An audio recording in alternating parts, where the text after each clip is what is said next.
আলহামদুলিল্লাহ, আজ তৃতীয় দিনের মতো চলছে এই তীব্র তাপদাহে তৃষ্ণার্ত মানুষের মাঝে শরবত এবং স্যালাইন এর ব্যবস্থা আপনারা দেখতে পাচ্ছেন। হ্যাবিটেট ডেভেলপমেন্ট ট্রাস্ট এইচডিটি এবং বাবুই সামাজিক উন্নয়ন সংস্থা বাবুই পাঠাগারের আয়োজনে এই কার্যক্রম আমাদের চলমান থাকবে। আপনাদের দোয়া এবং সার্বিক সহযোগিতার মাধ্যমে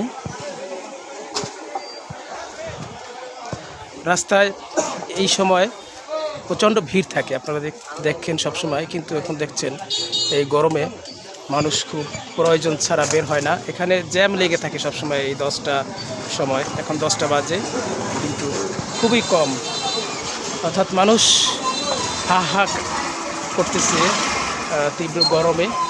এই গরমে আমাদের এই ক্ষুদ্র আয়োজন, যে আয়োজনটি আপনারাও আপনাদের এলাকায় করতে পারেন এবং মানুষকে একটু সহযোগিতা করতে পারেন।